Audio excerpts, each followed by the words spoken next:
Futurs aides-soignants, futures aides-soignantes, bienvenue dans cette nouvelle vidéo série dans laquelle on décrypte et on voit comment réussir chacun des modules de la formation et bien évidemment en fin de vidéo tu retrouves le super conseil objectif aide-soignant.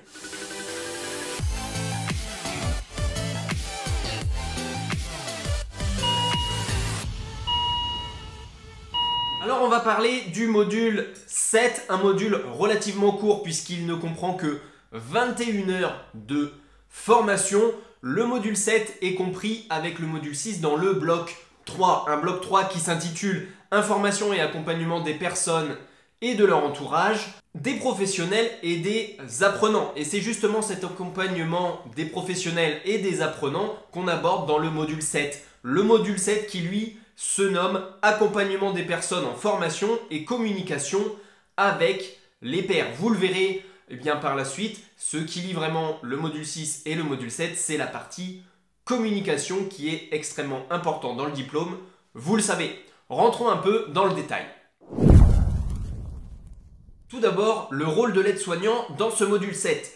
L'aide-soignant doit être capable d'accompagner les activités et le développement des compétences des personnes en formation, c'est-à-dire accueil, tutorat, formation, objectifs et évaluation des acquis. Il est également en capacité d'identifier les informations pertinentes à l'accueil et la formation d'un nouvel arrivant dans l'équipe.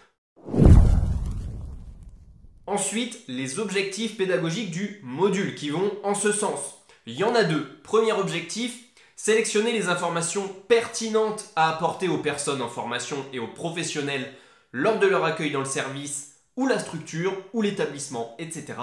Deuxième, donc, objectif pédagogique, accompagner les activités et le développement des compétences des personnes en formation. Donc, vous voyez vraiment que ce module, il aborde l'accompagnement, la formation des autres. Donc, potentiellement, on vous prend pendant les stages sous l'aile de quelqu'un et là, vous allez apprendre à votre tour à le faire. Alors pour ça, une base de connaissances, comme je vous l'ai dit, sur les 21 heures de cours, qu'est-ce qu'on retrouve comme type de cours? On va retrouver les transmissions d'informations, comment on fait des bonnes transmissions, quelles données on doit mettre dans ces transmissions, comment être efficace, comment bien communiquer. Deuxième, projet et objectifs de formation, donc comment les connaître et comment les solliciter, les construire. Tutorat et accompagnement des personnes en formation, donc là c'est une aptitude à acquérir. Transmission de savoir-faire et réajustement de la transmission.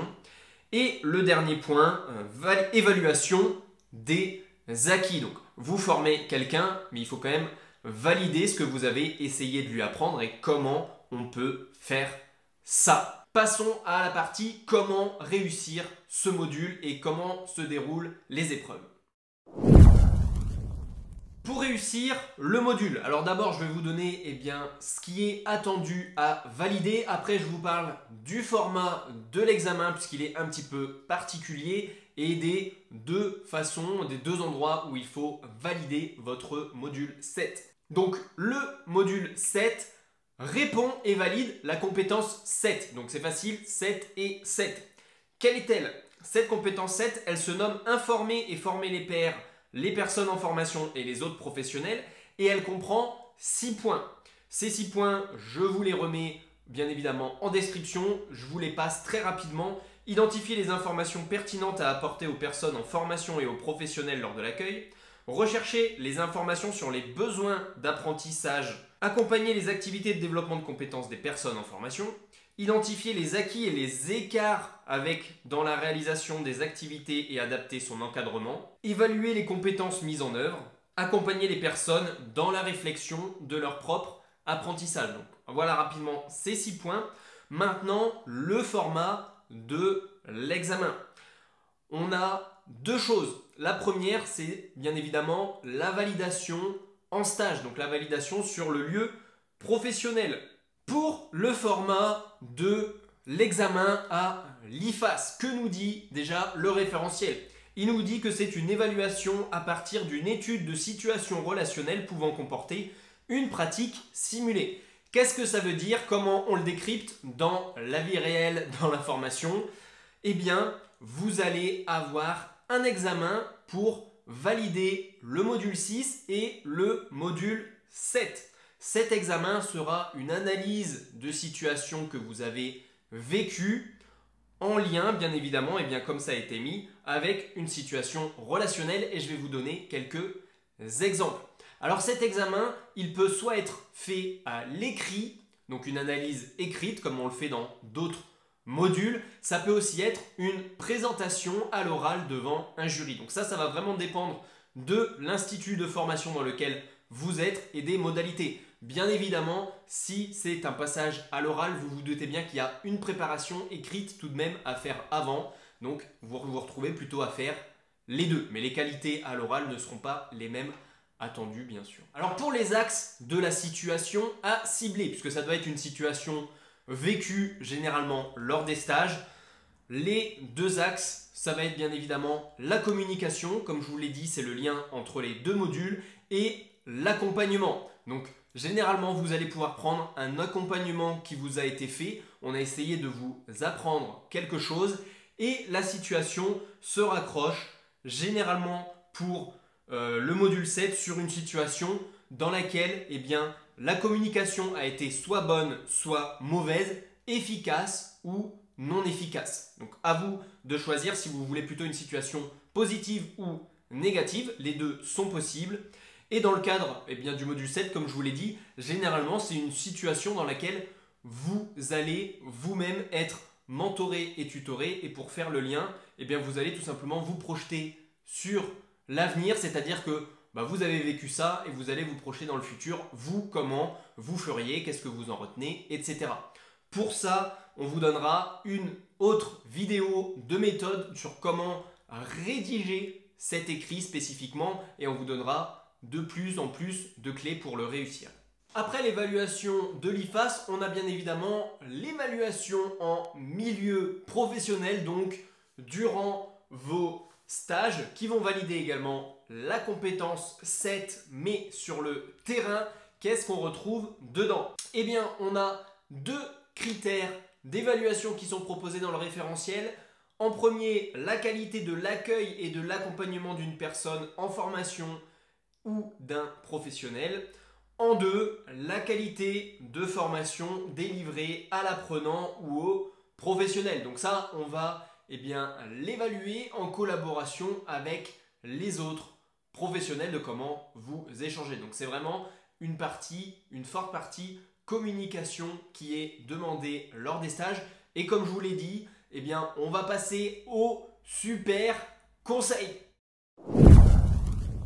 Super conseil du module 7. Je vous l'ai déjà dit, mais c'est seulement 21 heures de formation, soit 3 jours complets. C'est très peu pour un module. Je crois que le module 7, c'est celui qui représente le moins de formation à la maille module. On va vous donner quelques clés, mais après, ça reste surtout beaucoup de pratiques en situation professionnelle. Cependant, il est important d'avoir les bonnes bases, d'avoir déjà les bons outils par ces 3 jours de formation. On sait que la communication, on a pas mal d'outils théoriques à connaître qu'on va ensuite s'entraîner lors de nos stages. Donc je vous invite bien évidemment dans la communication à essayer, à répéter, à tester des méthodes, à tester tous les outils de la communication qu'on peut vous donner à l'IFAS.